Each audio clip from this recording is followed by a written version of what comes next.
Well, welcome back. Glad to see you again. Today, I'm going to be talking about portable recorders. This isn't going to be a full review, but this is personally what I use for stuff like this, for like podcasts, also for interviews, and for my wedding films. So if you're looking for a new portable recorder or you want to know what I use, stay tuned.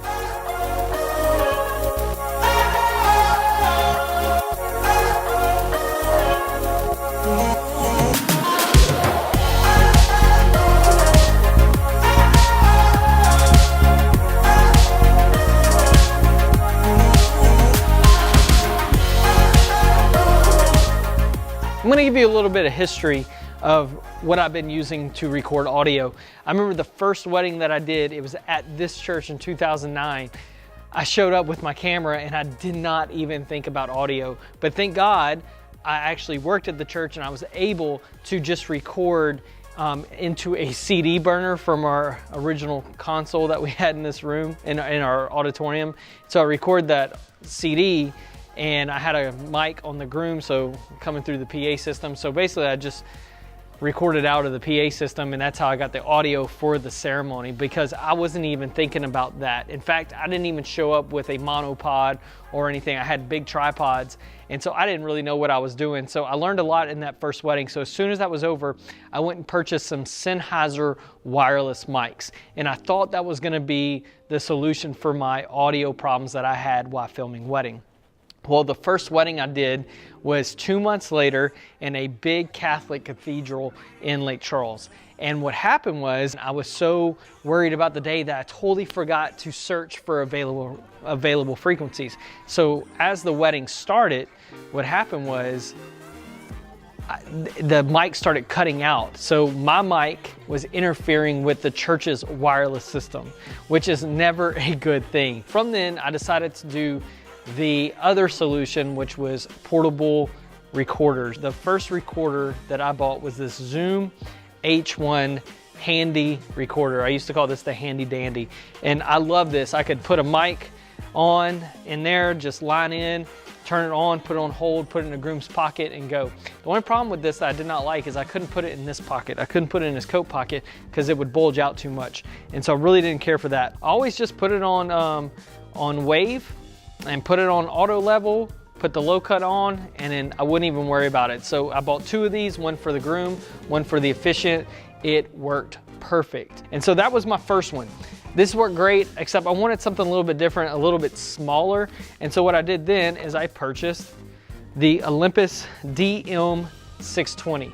I thought this was the coolest thing ever because how slim it was. So I could mic the groom, put the mic on here, put this in the coat pocket. You couldn't even see it. Perfect. It sounded a little brighter than the Zoom H1. I'm not gonna do a real review. I'm not gonna do a comparison. Listen to this, listen to this. There's tons of videos like that. I'm just telling you what I use. And so I used to put this on the officiant with the lapel mic, and I put this, an Olympus DM620 on the groom. That worked great. Then it was time to start miking the bride. And yes, I mic'd the bride. You can never see the mic, it's hidden. She wears a neoprene garter around her leg. I'll explain all that on a Wedding Tip Wednesday. That's not for this video. And so what I did for that is I used an Olympus WS812. That's what this little mic is. This one has the actual USB in that you can pop out and stick right in your computer, download your stuff. I really like this mic. This mic is lighter than the DM620, same features, put it on auto level, put it on, good to go. And this is what I used to mic the bride with. And then I moved into what I'm currently wearing right now, which is my Tascam DR10. And this is what that looks like. And so the Tascam DR10, I like it. I like it a lot. And here's what separates the Tascam DR10 from all these other portable recorders, is it records 2 levels of audio, which is awesome because you never know what your audio is going to sound like because you're not monitoring it. So when I do commercial shoots, I always monitor my audio. So I use the Rode Link wireless or the Sennheiser wireless system, the GW300 series. I use those and I plug them in and I actually I monitor my audio. With weddings, I want to be present in the day, so I don't want to have headphones on. So I need something that's just going to automatically do it.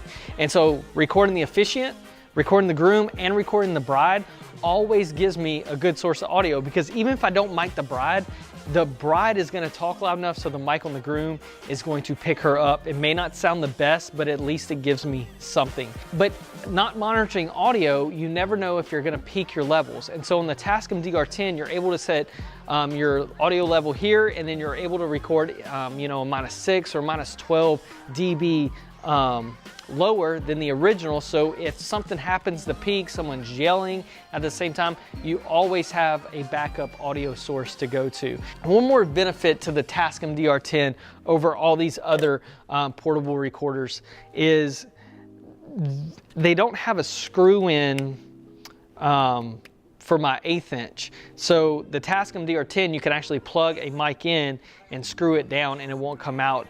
And I've actually had grooms pop out the wire, the 1/8 inch right here. And so that's why, another reason why I use the Tascam DR10. I also have other portable recorders that I use for interviews.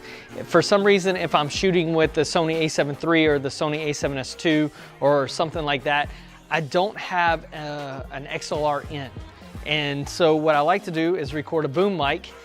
I don't like to go XLR to 1/8 inch. I just don't think they sound that great, and I can't really monitor the level in the camera. And so what I like to do is use these bigger portable recorders. And so this was my first one I ever had. This was a Zoom H4n. I love this thing. I drove all the way to Houston. I picked it up. I'm 2 hours from Houston, so it wasn't that big of a trip, but I picked it up and got home, set it all up, and realized it takes forever for this thing to turn on. And so let's time it. Here we go. I'm gonna flip it on. 1, 2, 3, 4, 5, 6, 7, 8, 9, 10, 11, 12, 13. 13 seconds, now this thing's ready. That was my one setback of this Zoom H4n, is it took forever to boot up. And a lot of times in my run and gun situation, I need this thing to go. This got me through a lot of weddings, a lot of interviews. This is what I go to a reception if the bride and groom, they ordered full dances or full toast or whatever it is. This is what I would plug my wireless into, or from the DJ, I would take an output from them, put this in here, press record, and just leave it there going for like 2 hours, later sync it up in post and cut the ins and outs off. So I love this thing. But then someone introduced me to this buddy. This is the Tascam DR40. This one is more button driven. The H4n was more menu driven. So to change settings, you had to actually go into the menu, and I wanted something that I could just hit the record mode really fast, or hit the audio, like the input level, which one I'm gonna do. This one's more button friendly, which it boots faster and it's easy to work. So I love the Tascam DR40, and it also records the 2 dB level. So I use that for this one as well. But then for podcasting, I wanted something a little bit different. I wanted something with physical dials to adjust the audio levels, because I'm going to be doing it myself. And sometimes as you start doing an interview or a podcast, you get louder and louder, and I wanted something I could actually adjust the volume to. And so this is the Zoom H6 handy recorder. This thing is awesome. Let's test this. So from the H4n, it took 12 seconds to boot up. Let's check this one. I just got done recording with this one. So here we go. 1, 2, 3, 4, 5. 4.5. This thing is ready to go, set recording. So the handy, maybe I'll do a full review of the H6, but it does have the knobs, the dial, so you can dial exactly what you want. There's extensions, so you can put a ribbon mic, or you can actually add 2 more XLRs, so you can have 6 inputs and not just 4, which this one has. It does have phantom power, and I love this. So you can record each different track on a separate audio file, and so that's how I record the podcast. So this is the Zoom H6. So the last portable recorder that I'm going to talk about is the Tascam DR10X.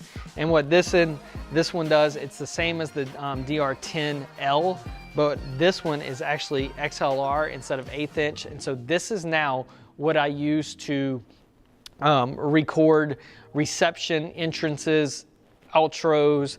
If I'm at a ceremony and they have an XLR out of the audio console, I'll plug it in here just to have a backup source of audio. So I love these Tascams. They're great. The quality, the recording, the dB levels, the 2 different levels. This has been a lifesaver. So that is personally what I use. Again, not sponsored by any videos. These are my portable recorders that I use for what I do. I even use the Tascam DR10 for my vlogs. I think it sounds better. So once again, guys, thank you so much for joining along and following my 30-day challenge video. I just don't want it to be vlogs or education or just me talking in front of the camera. But again, hope you enjoyed this. I'll catch you tomorrow.